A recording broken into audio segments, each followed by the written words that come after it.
ان کے چیدہ چیدہ خاص باتوں کا آپ نے حوالہ دیا اور ان کی شخصیت کو آپ نے یہاں پر دکھایا، ان کے تمام خوبیوں کو یہاں پر آپ نے بیان کیا، جو خاص خاص باتیں ہو سکتی ہیں جو 3 سے 4 5 صفحوں کے اندر مشتمل ہو سکتی ہیں. تو یہ تو ہو جائے گا ایک شخصی خاکہ. لیکن سوانح عمری جو ہے آپ یوں سمجھ لیجئے کہ بچپن یعنی پیدائش سے لے کر وفات تک آپ کی زندگی کے ہر پہلو کا احاطہ کیا جاتا ہے.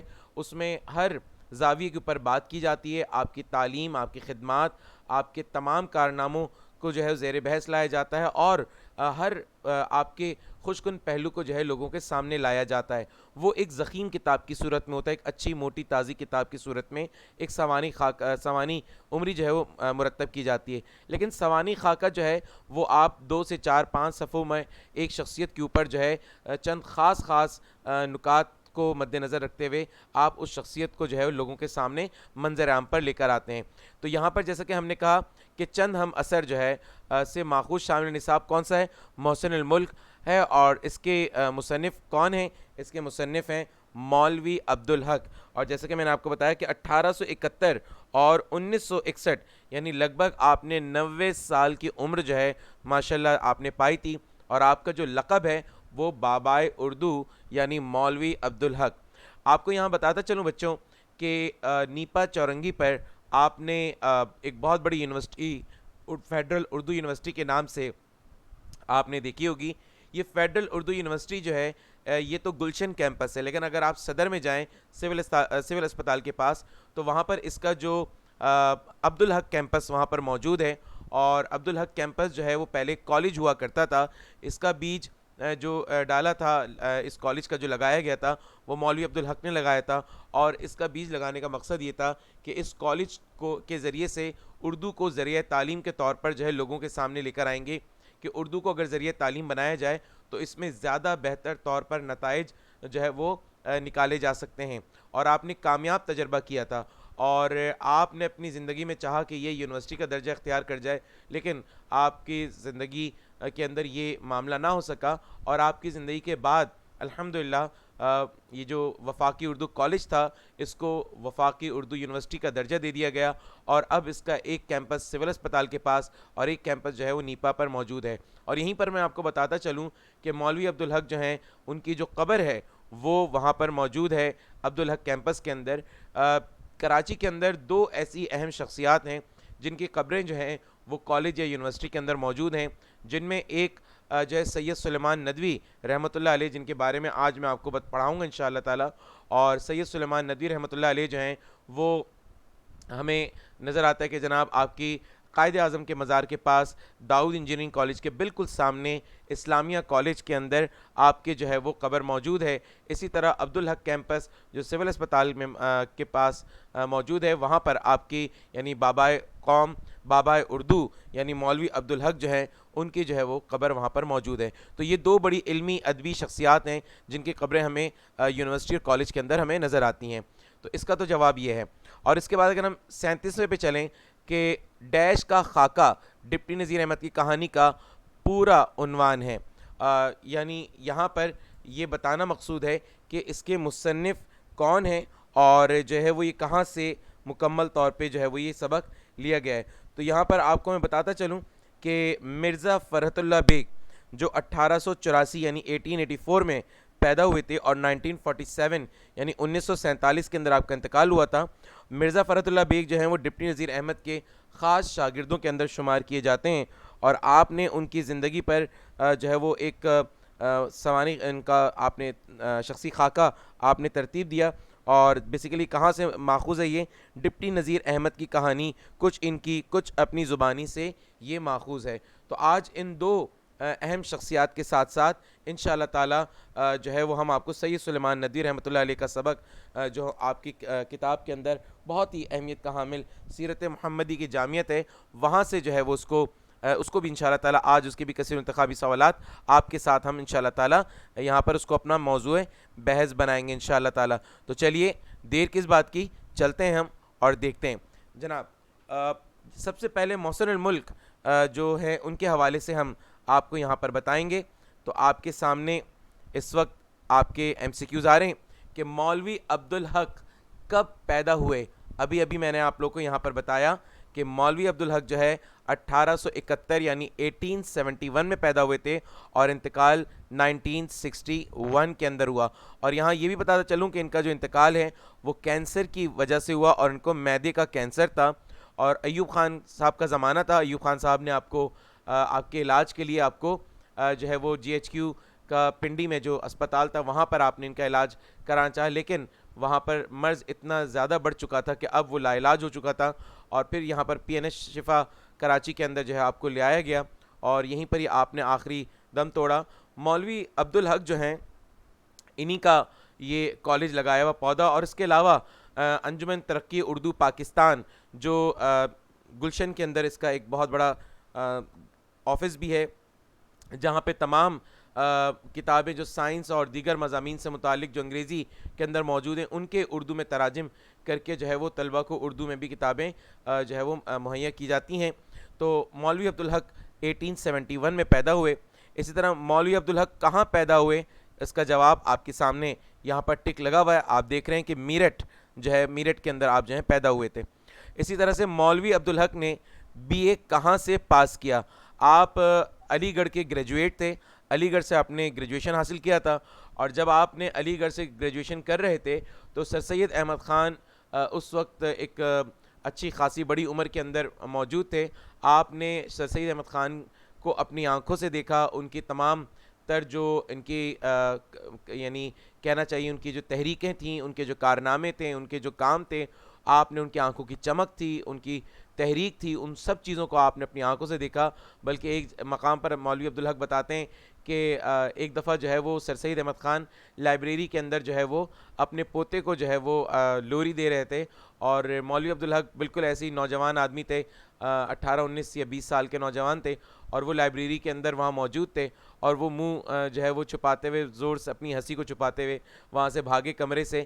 اس وقت انہوں نے ایک بڑا عجیب سا منظر دیکھا کہ مولوی عبدالحق جو ہے وہ انہوں نے دیکھا کہ سر سید احمد خان اپنے پوتے کو راس مسعود, یاد رکھیے گا آگے چل کے آپ سے اس موضوع پہ بات کریں گے ہم, کہ راس مسعود جو ہے وہ آپ کے پوتے تھے سر سید احمد خان کے, اور وہ ان کی گودوں میں تھے اور ان کو لوری سنا رہے تھے.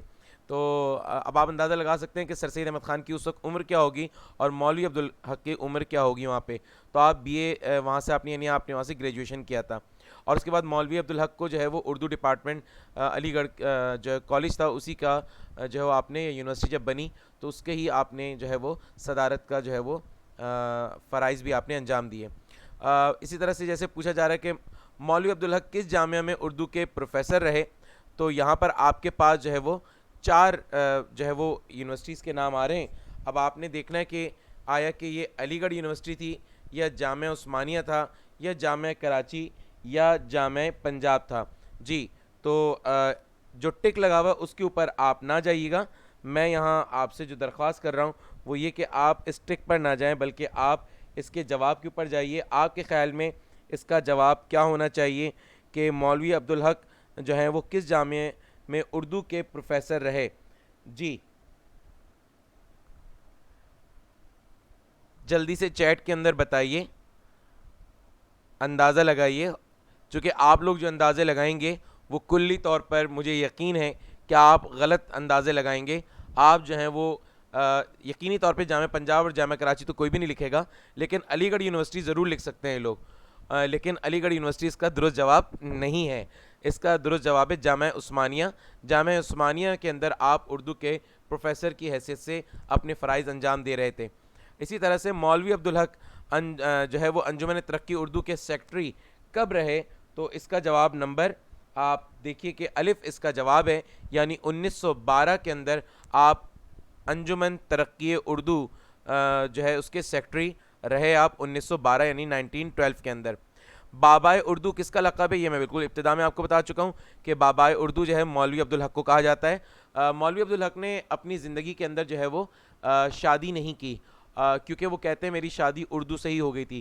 ایک جگہ ایک مقام پر تحریر ملتی ہے کہ جہاں پر پتہ چلتا ہے کہ بڑی مشکل سے گھر والوں نے ان کی جو ہے وہ شادی کر دی تھی, تو یہ شادی کے اگلے دن ہی جو ہے وہ اپنی بیگم کو طلاق دے کر چلے گئے تھے, اور وجہ یہ تھی کہ جو ہے وہ کہہ چکے تھے کہ میں اردو سے شادی کر چکا ہوں, اور اگر وہ یہ کام نہ کرتے میرے خیال میں تو شاید جو ہے وہ اردو کی ترقی کا جو اتنا بڑا کام انہوں نے کیا وہ شاید اس طرح سے خدمات انجام نہ دے پاتے شادی کے بکیڑوں میں پڑھنے کے بعد.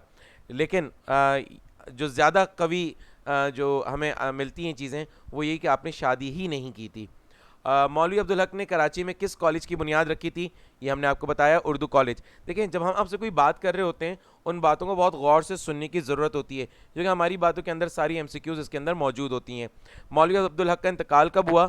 1961 کے اندر آپ کا انتقال ہوا.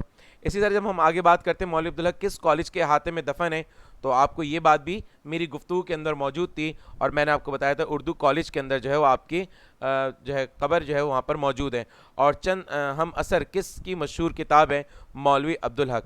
اور آپ کی سہولت کے لیے میں نے یہاں پر تمام جوابات جو ہیں وہ یہاں پر آپ کے لیے رکھے ہوئے ہیں, آپ بالکل پریشان نہ ہو, آپ جو ہے وہ یہاں سے ان کے جوابات بھی حاصل کر سکتے ہیں اگر آپ نے بھی نہیں لکھا. اسی طرح محسن الملک کو پیش نظر یعنی سبق جو اس کو پیش نظر رکھ کر جواب کا انتخاب کیجیے. قدرت نے نواب محسن الملک کو کیا عطا کیا تھا؟ بہت سی خوبیاں نواب محسن الملک کو جو ہے وہ اللہ تعالیٰ نے ان کو عطا کی تھیں.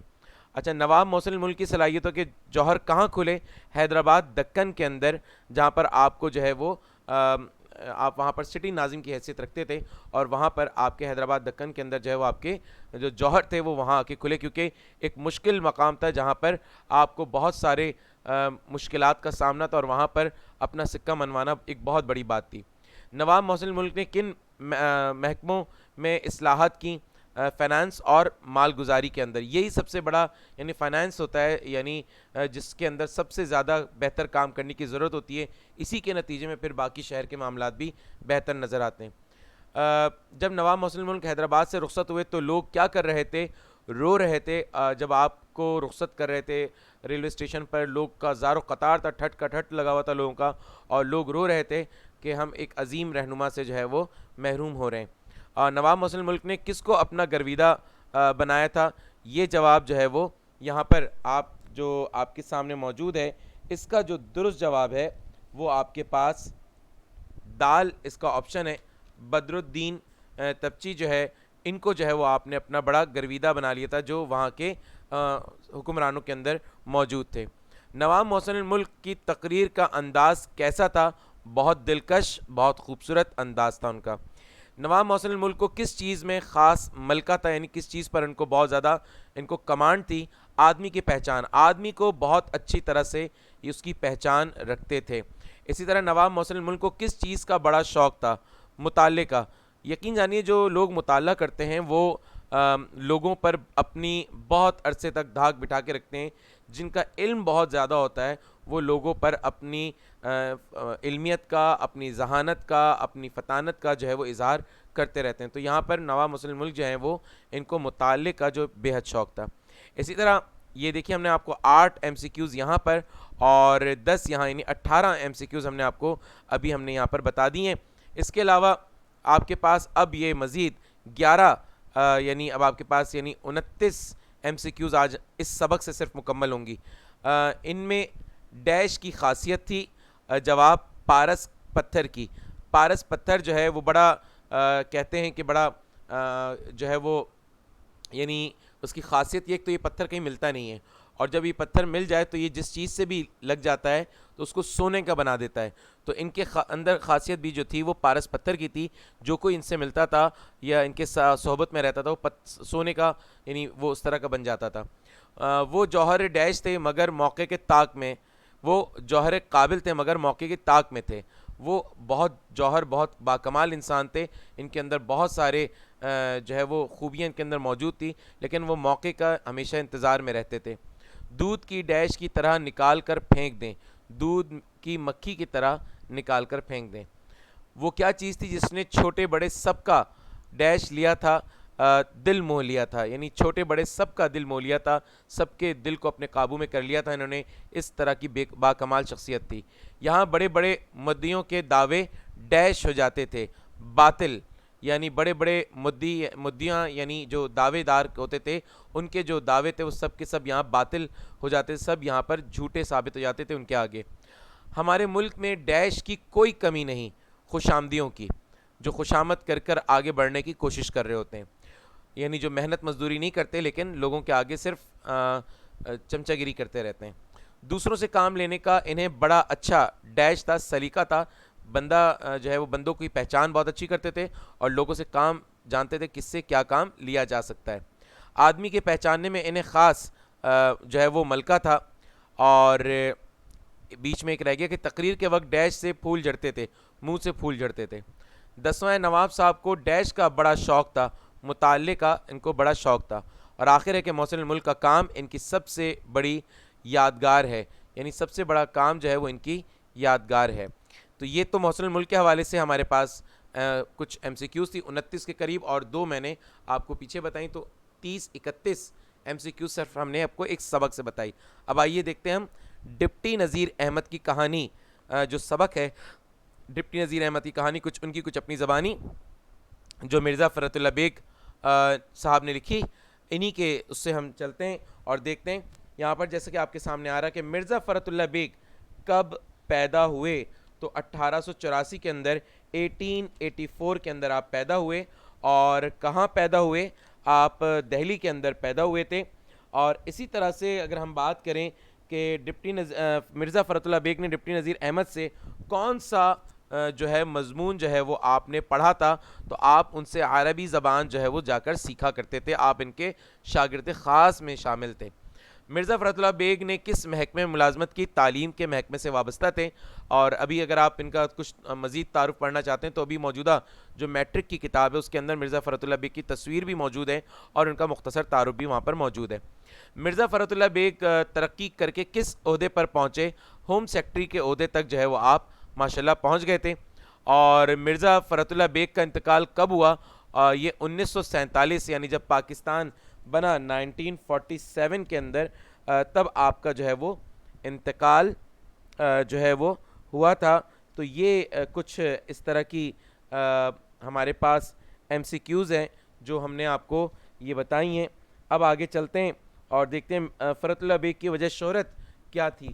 تو فرت اللہ بیگ کی جو شہرت ہے وہ مزاح نگاری, آپ ایک مزاح نگار تھے, مزاحیہ مضامین آپ جو ہے وہ لکھا کرتے تھے. اور 8ویں ایم سی کیوز ہے کہ دہلی کا یادگار مشاعرہ کس کی تصنیف؟ بہت ہی عمدہ, موقع لگے تو ضرور پڑھیے گا. مرزا فرت اللہ بیگ کی دہلی کا یادگار مشاعرہ بہت ہی شاندار مضمون ہے. یہ 8 ایم سی کیوز ہم نے آپ کو بتائیں. اور اب اس کے بعد ڈپٹی نذیر احمد کی کہانی جو سبق ہے اس کو پیش نظر رکھ کر جواب کا انتخاب کیجیے آپ.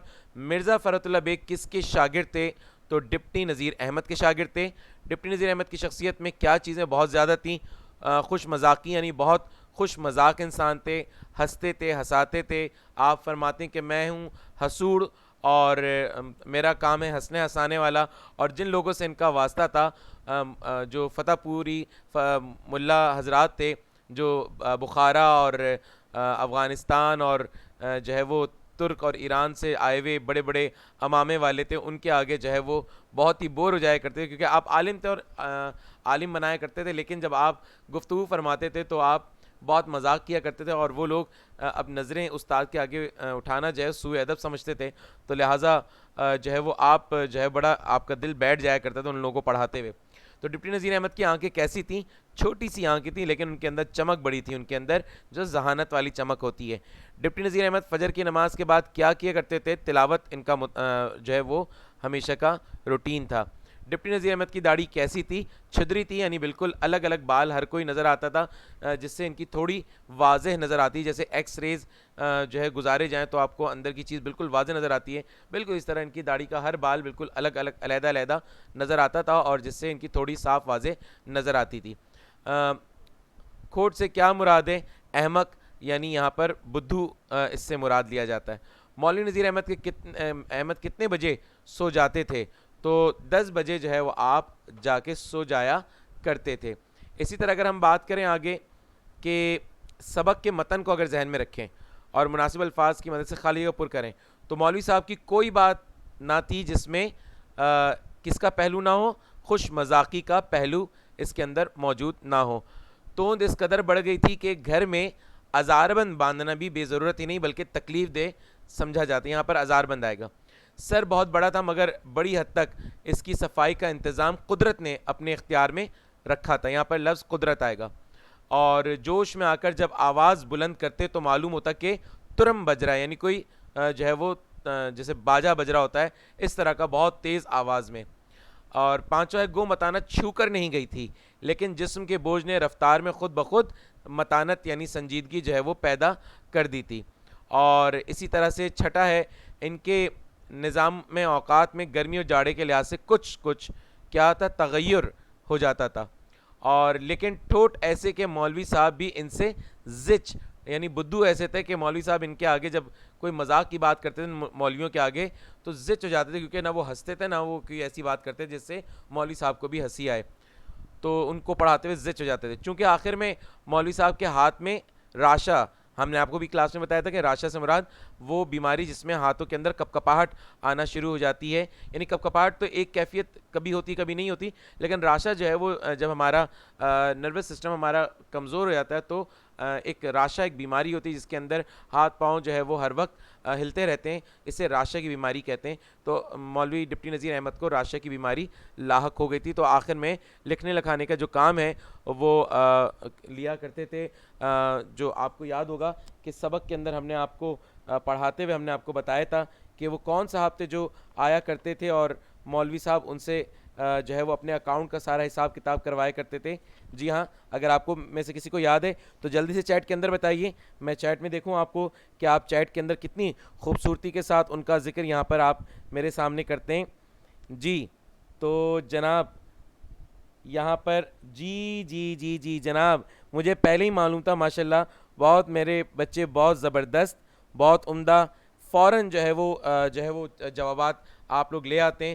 مولوی رحیم بخش صاحب جو تھے ان سے جو ہے لکھوانے کا سلسلہ جاری رہا کرتا تھا، اور پھر کہتے ہیں کہ چونکہ آخر میں مولوی صاحب کے ہاتھ میں راشا آ گیا تھا، وہاں کا کھاتا دیکھا جو کچھ لینا دینا تھا لیا دیا اور سیدھے جو ہے وہ ٹاؤن ہال کی لائبریری میں چلے جایا کرتے تھے، اور رحیم بخش صاحب کا نمبر سہ پہر میں آیا کرتا تھا، یعنی گرمیوں کے اندر تو ان کی باری جو ہے وہ سہ پہر میں آتی تھی، لیکن جاڑے کے اندر جو ہے آپ کو معلوم ہے کہ جو مصنف ہیں وہ جو ہے وہ فجر کی نماز کے بعد پہنچتے تھے، پھر مولوی حضرات کی جماعت آتی تھی اور پھر جو ہے وہ ان کی باری آتی تھی، جبکہ سردیوں کے اندر، جبکہ اگر گرمیوں میں آپ دیکھیں تو سب سے پہلے مولویوں کی جماعت آتی تھی اور اس کے بعد پھر مولوی رحیم بخش صاحب آتے تھے اور آخر میں جو ہے وہ مصنف کی باری آیا کرتی تھی۔ تو یہ تو تھی بیٹا ان کے حوالے سے ڈپٹی نذیر احمد کے حوالے سے ایم سی کیوز۔ اب میں نے جیسے کہ آپ کو کہا کہ سیرت محمدی کی جامعیت کے حوالے سے بھی ہم نے آپ سے ایم سی کیوز کا کہا تھا، تو یہاں پر آج تھوڑا سا آپ کو اوور ڈوز ہم کریں گے تاکہ آپ جو ہیں وہ ان چیزوں کو بہتر طور پر بیٹا سیکھیں، چونکہ وقت ہے کم اور مقابلہ ہے سخت، تو ہمیں جو ہے وہ بہت ساری چیزوں کو دیکھنا ہے۔ مزید میں آپ کے تقریباً 5-6 منٹ اور آپ کے اضافی لوں گا تاکہ آپ جو ہے وہ کر سکیں۔ تو آپ لوگ تیار ہیں؟ اگر آپ لوگ تیار ہیں تو چیٹ کے اندر جلدی سے مجھے بتائیے کہ آپ لوگ تیار ہیں اور اس کو آگے لے کے چلنے کے لیے۔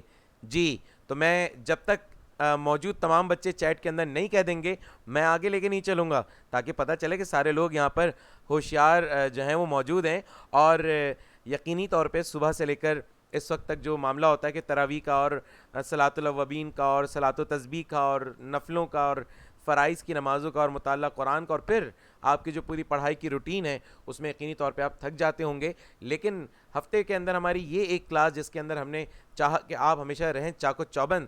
جی ہاں ماشاءاللہ بڑی تعداد کے اندر بچوں نے یہاں پر کہہ دیا کہ سر آپ کنٹینیو کریں، ہم آپ کے ساتھ تیار ہیں۔ مجھے ایسے ہی بچے چاہیے ہوتے ہیں کیونکہ یقینی طور پہ میں بھی تھک چکا ہوتا ہوں، لیکن آپ لوگوں کے اس جوش کی وجہ سے میرا بھی جوش بڑھتا ہے اور میرا بھی دل چاہتا ہے کہ اپنے بچوں کو اور مزید بہتر سے بہتر۔ تو آج میں ارادہ کر کے ہی بیٹھا تھا کہ آج میں آپ لوگوں سے پوچھ کے انشاءاللہ تعالیٰ تیسرا سبق بھی آپ کے سامنے پیش کروں، کیونکہ میں اپنے بچوں کی کسی طرح بھی کمزوری نہیں چاہتا، میں چاہتا ہوں کہ ان کی کمزوری کو ہر طرح سے ہم دور کر دیں اور چیزوں کو بار بار ڈسکس کریں، بار بار جو ویڈیوز ہماری بن چکی ہیں ان ویڈیوز کو بار بار دیکھیے، اور جو ویڈیوز وقت ہماری چل رہی ہے اس کو بعد میں بار بار دیکھیے، تاکہ آپ کی چیزیں آپ کے جو ہے مطالعے کا حصہ رہیں، آپ سنتے رہیے، لوگوں کو بتاتے رہیے، تاکہ آپ کو یہ چیزیں یاد رہیں گی۔ جب آپ کی گفتگو کا حصہ رہیں گی یہ چیزیں تو آپ کو ہر وقت یاد رہیں گی۔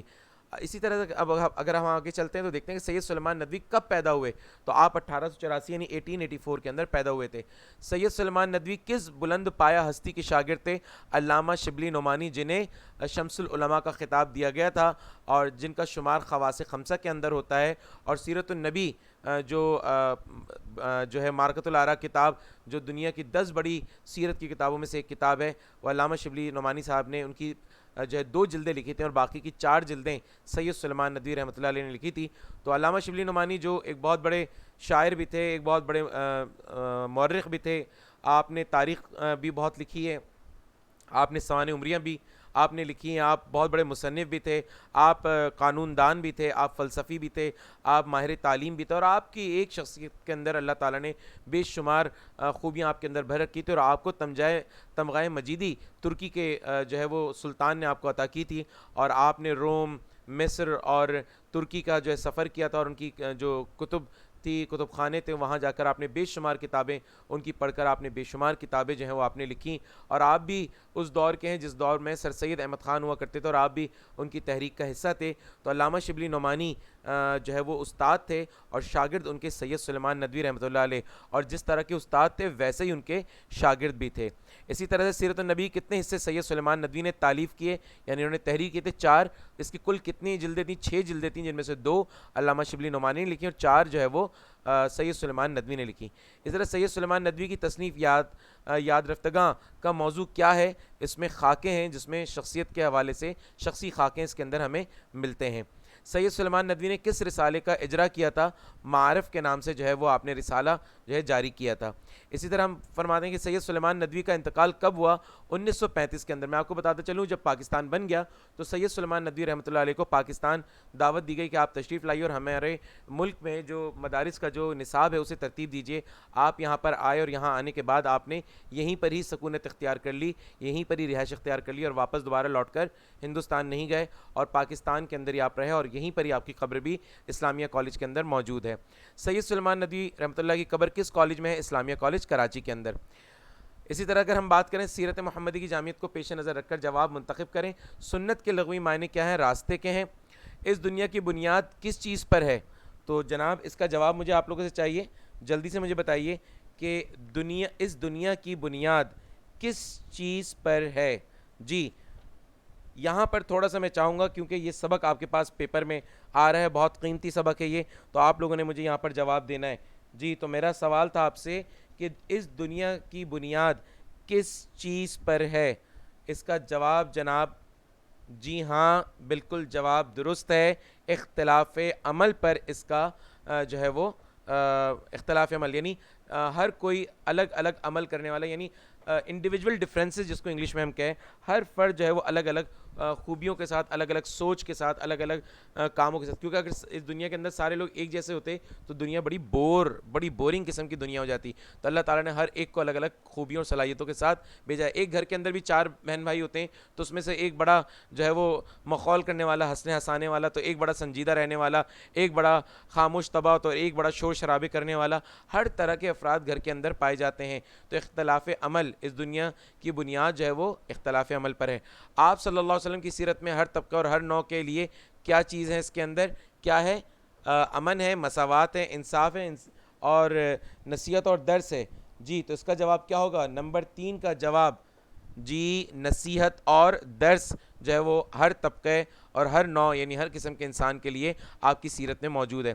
اسی طرح چوتھا ہے، ایک مسلمان کی کامیابی اور تکمیل روحانی کے لیے کیا چیز ہے؟ تو اس کا جواب ہے سنت نبوی۔ ایک مسلمانی کامیابی اور تکمیل روحانی کے لیے سنت نبوی جو ہے وہ سب سے اہم چیز ہے۔ اسی طرح مکہ کے تاجر اور بحرین کے خزینہ دار کی تقلید کب کرو؟ جب دولت مند ہو، غریب ہو، جوان ہو، یا وفری کاروبار ہو۔ یعنی اس کے اندر کون سا جواب نمبر 5 کے اندر آئے گا؟ تو یہاں پر آئے گا دولت مند۔ اگر تم دولت مند ہو تو مکہ کے تاجر، بحرین کے خزینہ دار کی تقلید کرو۔ آپ نے کتاب کے اندر یہ جملہ سنا ہوگا۔ اسی طرح نمبر 6 کے اندر اگر ہم بات کریں، ان تمام امور جو ہمارے مختلف افعال یعنی مختلف کام ہمارے زندگی کے اندر جو ہم صبح سے لے کے شام تک کام کرتے ہیں، جو جسمانی کام ہے ہمارے تعلق رکھتے ہیں، ان کے لیے کس کی ضرورت ہے؟ اس کے لیے ہمیں خلوص نیت کی، یا نبی کی، یا عملی نمونے کی، یا جذبات و احساسات کی؟ تو جناب اس نمبر 6 کا جو جواب ہے وہ ہے عملی نمونہ، یعنی ہم سب کو ایک پریکٹیکل رول ماڈل کی ضرورت ہے جس کو دیکھ کر ہم اپنی زندگیوں کو احسن انداز سے گزار سکیں۔ اسی طرح سے 7واں کہ ہمیں عملی ہدایت اور مثال کس سے مل سکتی ہے؟ قرآن سے، حدیث سے، پیغمبر اسلام کی سوانے سے، یا اپنے اپنے مذاہب کے بانی سے؟ تو نمبر 7 کا جواب ہے جیم، پیغمبر اسلام کی سوانے سے، یعنی آپ وسلم کی سیرت کی جو زندگی ہے اس کو اگر ہم مطالعہ کریں تو اس سے ہمیں ہر چیز مل جاتی ہے۔ اسی طرح نمبر 8 ہے اگر تم حق کی نصرت کے بعد اپنے دشمنوں کو زیر اور مخالفوں کو کمزور بنا چکے ہو تو کس کا نظارہ کرو؟ یہاں فاتح خیبر، فاتح مکہ، فاتح احد یا فاتح بدر کا ذکر آئے گا۔ تو یہاں پر میں بتاتا چلوں نمبر 8 کا جواب ہے بے، یعنی فاتح مکہ، یعنی جس طرح سے آپ نے فتح مکہ کے اندر آپ نے اپنے مخالفوں کو جس طرح سے معاف فرما دیا تھا، یہ واقعی اگر تم حق کی نصرت کے بعد اپنے دشمنوں کو زیر اور مخالفوں کو کمزور بنا چکے ہو، یعنی اب مخالف آپ کے دشمن اب آپ کے کمزور ہو چکے ہیں، تو کمزوروں پہ اپنی تلوار دکھانی ہے، کمزوروں پر اپنا رحم دکھانا ہے، تو آپ نے کمزوروں پر اپنا رحم دکھایا تھا جیسے آپ نے فاتح مکہ کی حیثیت سے شہر میں داخل ہونے کے بعد۔ یہ ہیں آپ کے پاس سارے جوابات۔ اور اسی طرح سے آخری یہاں پر جو ہے وہ تقریباً 13 ایم سی کیوز ہیں جو آپ کو یہاں پر خالی جگہ ہیں جو میں آپ کو یہاں بتاتا چل رہا ہوں، سبق کے اندر سے ہمارے پاس یہ موجود ہیں۔ تو یہاں پر ہے سب سے پہلے خدا کی محبت کا اہل اور اس کے پیار کا مستحق بننے کے لیے ہر مذہب نے ایک ہی ڈیش بتائی ہے۔ اچھا یہ وہ جملہ ہے جو آپ کے پاس پیپر میں اقتباس کی تشریح کرنے کے لیے بھی آتا ہے، تو ہر مذہب نے ایک ہی تدبیر یعنی ایک ہی طریقہ جو ہے وہ بتایا ہے، تو یہاں لفظ تدبیر آئے گا۔ اسی طرح اسلام میں 2 چیزیں ہیں، کتاب اور سنت۔ نمبر 3 ہے اس دنیا کی بنیاد ڈیش پر ہے، اختلاف عمل پر۔ نمبر 4 اسلام تمام انسانوں کو سنت نبوی صلی اللہ علیہ وسلم کے ڈیش کی دعوت دیتا ہے، اتباع یعنی اس کو فالو کرنے کا۔ ہمیں عملی ہدایت اور مثال کی ضرورت ہے جو صرف ڈیش کی سوانے سے مل سکتی ہے، پیغمبر اسلام کی جو زندگی ہے اسی سے ہمیں مل سکتی ہے۔ نمبر 6 ہدایت کا چراغ اور رہنمائی کا نور محمد صلی اللہ علیہ وسلم کی جامعت کبریٰ کے خزانے میں ہر وقت اور ہر دم مل سکتی ہے، تو اس خالی جگہ کے اندر جو ہے وہ محمد صلی اللہ علیہ وآلہ وسلم جو ہے اس کا جواب یہاں پر آئے گا۔ اور 7واں اگر میں آپ سے کہوں کہ اگر غریب ہو تو شعیب ابی طالب کے ڈیش اور مدینے کے مہمانوں کی کیفیت سنو، تو اس 7ویں کے اندر قیدی آئے گا، اگر غریب ہو تو شعیب ابی طالب کے جو ہے وہ قیدی اور مدینے کے مہمان کی کیفیت سنو۔ 8واں ہے کہ یہاں پر اگر تم استاد ہو تو صفا کی درسگاہ کے ڈیش کو دیکھو، معلم قدس جو ہے یہاں پر جواب آئے گا۔ اور اسی طریقے سے 9واں ہے اگر فاتح ہو تو بدر حنین کے سپہ سالار پر نظر ڈالو۔ اور 10واں ہے عملی ہدایت اور مثال صرف پیغمبر اسلام کے ڈیش سے مل سکتی ہے، ان کی سوانے، یہاں لفظ آئے گا سوانے۔ اور 11واں ہے اگر تم جوان ہو تو مکے کے ایک چرواہے کی سیرت کو دیکھو، چرواہا اس کو کہتے ہیں جو بکریاں چراتا ہے۔ اور 12واں ہے یہاں پہ اگر سفری کاروبار میں ہو تو ڈیش کے کاروان سالار کی مثالیں ڈھونڈو، بصرے کے کاروان سالار کے جو ہے مثالیں تلاش کرو۔ اور 13واں ہے ابو سفیان جو حضرت صلی اللہ علیہ وسلم کے سب سے بڑے حریف یعنی دشمن تھے، فتح مکہ کے دن حضرت عباس کے ساتھ کھڑے ہو کر اسلامی لشکر دیکھ رہے ہیں۔ تو یہ بیٹا تھا ہمارے پاس، آج ہم نے آپ کو 3 چیپٹرز جو ہیں وہ ہم نے آپ کو یہاں پر کرائیں، تو امید کرتا ہوں کہ آج آپ نے اس کو جو ہے وہ بہت پسند کیا ہوگا اور بہت ساری معلومات آج آپ نے اکٹھی کی ہوں گی۔ اگر آپ نے ہمارے آج کے اس لیکچر کو پسند کیا ہے تو جلدی سے چیٹ کے اندر مجھے بتائیے، اگر آپ زندہ باد لکھیں گے اس کا مطلب آپ نے آج ہماری کلاس کو بہت زیادہ پسند کیا ہے، تو جلدی سے زندہ باد کہیے تاکہ میں آپ کے زندہ باد کے نعروں کے بعد میں یہاں سے رخصت ہوں گا اور آپ سے اجازت مانگوں گا اگلے ہفتے تک کے لیے۔ تو یہاں میں آپ کے زندہ باد کے چیٹ کا انتظار کر رہا ہوں۔ جی ہاں، چیٹ آنا شروع ہو گئی ہے بہت تیزی کے ساتھ۔ میرے پیارے بچے ہمیشہ کی طرح زندہ باد کے نعرے لگاتے ہوئے خدا حافظ بھی کر رہے ہیں۔ آپ سب کو سر احمد سمد کی جانب سے آج کی اس کلاس میں خدا حافظ، اللہ حافظ۔ انشاءاللہ ملیں گے پھر اگلے ہفتے اسی کلاس میں نئے سبق کے ساتھ، نئی ایم سی کیوز اور نئی کثیر انتخابی سوالات کی تیاری کے ساتھ۔ اور ہاں، اگلے ہفتے میں انشاءاللہ تعالیٰ اب تک کے پڑھائے جانے والے تمام اسباق کی میں لوں گا آپ سے آزمائش، کلاس کے بعد انشاءاللہ تعالیٰ آپ کا ٹیسٹ لیا جائے گا، تو بھولیے گا نہیں، ٹیسٹ کے لیے تیار رہیے گا۔ ہم آپ کو جو ہے اسی طریقے سے ہم آپ کو انشاءاللہ تعالیٰ آپ کے واٹس ایپ نمبر پر آپ کو ٹیسٹ بھیج دیں گے، اور آپ نے جلد از جلد میرے واٹس ایپ نمبر پر آپ نے رزلٹس کو لکھ کر مجھے بھیجنا ہوگا، اور سب سے پہلے آنے والے 10 کامیاب طلبہ کو جو ہے وہ انشاءاللہ تعالیٰ ملے گی سر احمد صمد کی طرف سے ڈھیروں ساری دعائیں، اور ان کے نام لگائے جائیں گے واٹس ایپ گروپ کے اندر۔ اسی کے ساتھ اجازت دیجیے، ملتے ہیں پھر انشاءاللہ تعالیٰ آپ سے پھر دوبارہ نئی کلاس کے اندر، جس میں انشاءاللہ تعالیٰ آپ کے لیے لے کر آئیں گے بہت ساری چیزیں۔ اجازت دیجیے، السلام علیکم ورحمۃ اللہ وبرکاتہ۔